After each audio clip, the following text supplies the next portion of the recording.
Chapitre 120. Les discours de la Belle Eau. Tu n'auras pas d'autre Dieu devant moi. Le 28 février 1945. Il est dit, tu n'auras pas d'autre Dieu devant moi. Tu ne te feras aucune image sculptée, rien qui ressemble à ce qui est dans les cieux, là-haut, ou sur la terre ici-bas, ou dans les eaux au-dessous de la terre.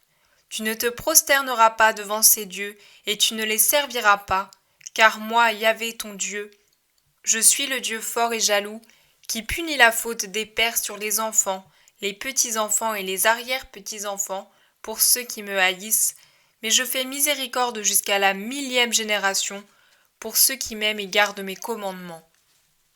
La voix de Jésus retentit dans la pièce comble, parce qu'il pleut et que tout le monde s'y est réfugié. Au premier rang, 4 malades, un aveugle que conduit une femme, un enfant tout couvert de croûte, une femme qui a la jaunisse ou souffre de la malaria, et un quatrième que l'on porte sur un brancard. Jésus parle, appuyé à la crèche vide.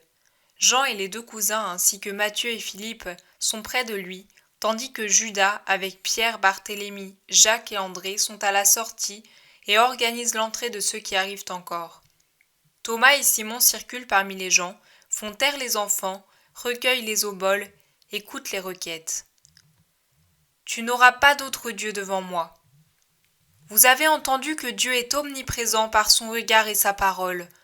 En vérité, nous sommes toujours en sa présence, que nous soyons enfermés dans une chambre ou au milieu du public du temple, nous sommes en sa présence de la même façon. Que nous soyons des bienfaiteurs cachés qui dérobons notre visage à celui que nous assistons, ou des assassins qui attaquons le voyageur dans un défilé solitaire et le tuons, nous sommes en sa présence de la même façon. Le roi au milieu de sa cour est en sa présence, tout comme le soldat sur le champ de bataille, le lévite à l'intérieur du temple, le sage penché sur ses livres, le paysan sur son sillon, le marchand à son comptoir, la mère penchée sur le berceau, l'épouse dans la chambre nuptiale, la jeune fille dans le secret de la maison de son père, l'enfant qui étudie à l'école, le vieillard qui s'étend pour mourir, tous sont en sa présence, de même que toutes les actions de l'homme. Toutes les actions de l'homme, parole terrible, et consolante parole, elle sera terrible si ses actes ont pour but le péché, elle sera consolante s'ils poursuivent la sainteté. Savoir que Dieu voit est un frein à la mauvaise conduite, un réconfort dans les bonnes actions. Dieu voit celui qui agit bien. Je sais qu'il n'oublie pas ce qu'il voit, je crois qu'il récompense les bonnes actions. Je suis donc certain d'obtenir cette récompense, et je me repose sur cette certitude. Elle me donnera une vie sereine et une mort paisible, parce que dans la vie et dans la mort, mon âme sera consolée par l'étoile rayonnante de l'amitié de Dieu. C'est ainsi que raisonne celui qui agit bien. Mais celui qui agit mal, pourquoi ne pense-t-il pas que parmi les actions défendues, il y a les cultes idolâtriques ? Pourquoi ne dit-il pas « Dieu voit que pendant que je simule un culte saint, j'adore un Dieu ou des dieux menteurs auxquels j'ai érigé un autel qui est secret aux yeux des hommes, mais connu de Dieu. Quel Dieu direz-vous, si même au temple, il n'y a pas de représentation de Dieu ? Quel visage ont ces dieux, s'il a été impossible de donner un visage au Dieu vrai ? Oui, impossible de lui donner un visage, car le parfait et le très pur ne peut être dignement représenté par l'homme.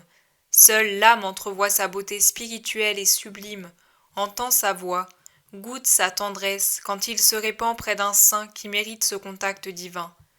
Mais l'œil, l'ouïe, la main de Dieu ne peuvent voir ou entendre, et par conséquent exprimer par le son d'une cithare ou par le marteau et le ciseau sur le marbre ce qu'est le Seigneur. Âme des justes, quel sera votre bonheur sans fin lorsque vous verrez Dieu. Le premier regard sera l'aurore d'une béatitude qui vous accompagnera dans les siècles des siècles.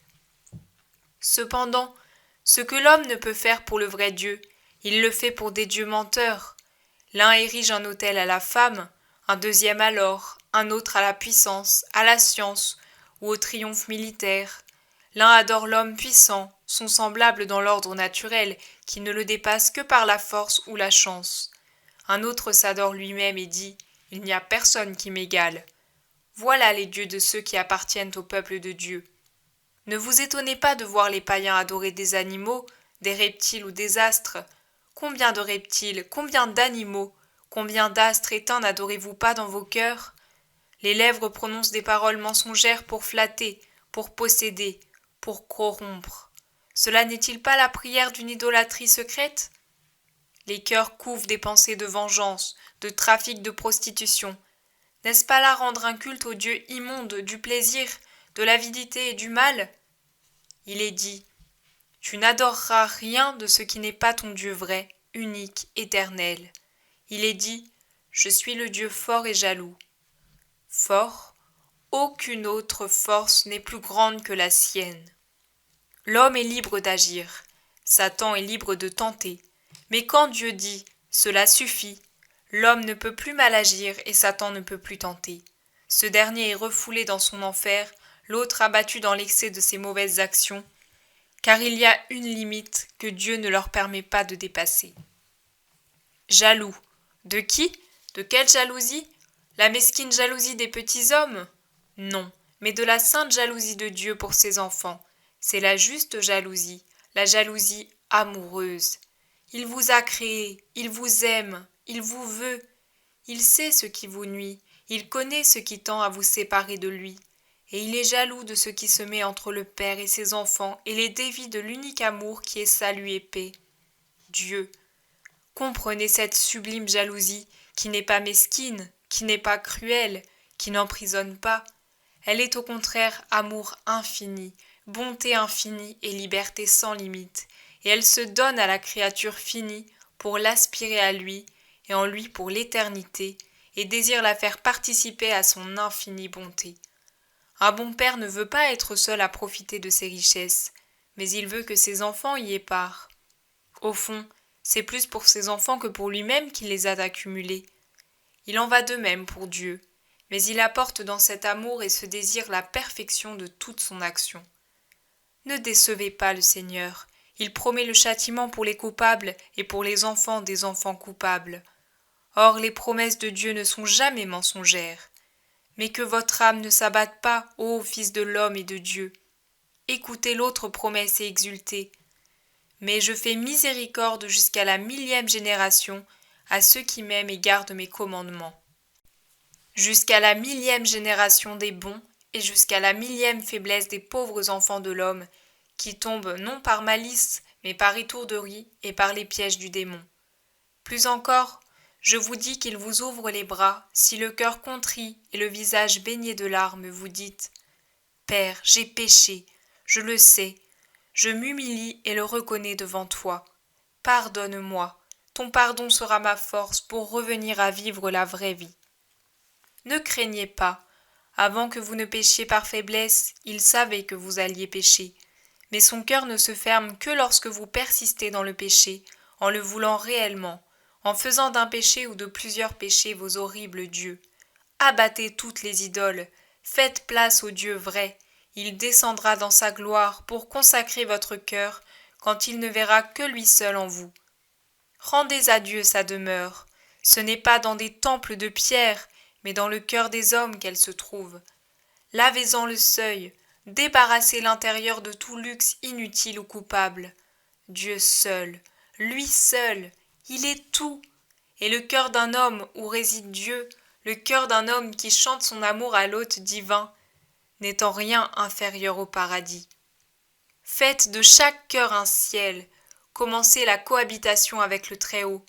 Demain, dans votre éternité, elle se perfectionnera en puissance et en joie. Mais ici-bas, elle pourra déjà surpasser l'étonnement tremblant d'Abraham, de Jacob et de Moïse, parce qu'elle ne sera plus la rencontre fulgurante et effrayante avec le puissant, mais le séjour avec le Père et l'ami qui descend vous dire « Ma joie est de me trouver parmi les hommes, tu me rends heureux, merci mon enfant. » La foule qui dépasse la centaine de personnes sort après quelque temps de l'enchantement. Il en est qui se surprennent à pleurer, d'autres à sourire de la même espérance joyeuse. Enfin, la foule semble s'éveiller. C'est comme un bourdonnement, un soupir puissant, et finalement comme un cri de libération. « Béni es-tu, tu nous ouvres le chemin de la paix !» Jésus sourit et répond. « La paix est en vous si vous suivez dès maintenant le bon chemin. Puis il se dirige vers les malades. Il passe la main sur l'enfant malade, sur l'aveugle et sur la femme au teint jaune. Il se penche sur le paralytique et dit « Je le veux ». L'homme le regarde et s'écrie « La chaleur est venue dans mon corps épuisé ». Et il se lève comme il se trouve, jusqu'à ce qu'on lui jette dessus la couverture du grabat. La mère soulève l'enfant qui n'a plus de croûte, et l'aveugle se frotte les yeux à son premier contact avec la lumière. Des femmes crient « Dina n'est plus jaune comme les renoncules sauvages !» L'émotion est à son comble. On crie, on bénit, on se bouscule pour voir, on tâche de sortir pour aller l'annoncer au village. Jésus est assailli de tous côtés. Pierre voit qu'on l'écrase presque et s'écrie « Mes amis, ils étouffent le maître, venez le dégager !» Et en jouant des coudes, et même en donnant quelques coups dans les tibias, les 12 réussissent à faire de la place, à libérer Jésus et à l'amener à l'extérieur. « Demain, c'est moi qui m'en occuperai, » dit-il. « Toi, tu seras à côté de la porte et les autres au fond. Ils t'ont fait du mal ?»« Non. »« Ils semblaient fous, quelle façon !»« Laisse-les faire. Ils étaient heureux et moi avec eux. Allez baptiser ceux qui le demandent. Je rentre à la maison. Toi, Judas, avec Simon, donnez l'obole aux pauvres. Tout. Nous avons beaucoup plus qu'il ne faut pour des apôtres du Seigneur. Va, Pierre, va. Ne crains pas de trop faire. Je te justifie auprès du Père, puisque je te l'ordonne. Adieu, mes amis. Épuisé et en sueur, Jésus s'enferme alors dans la maison pendant que les disciples s'acquittent chacun de sa tâche auprès des pèlerins.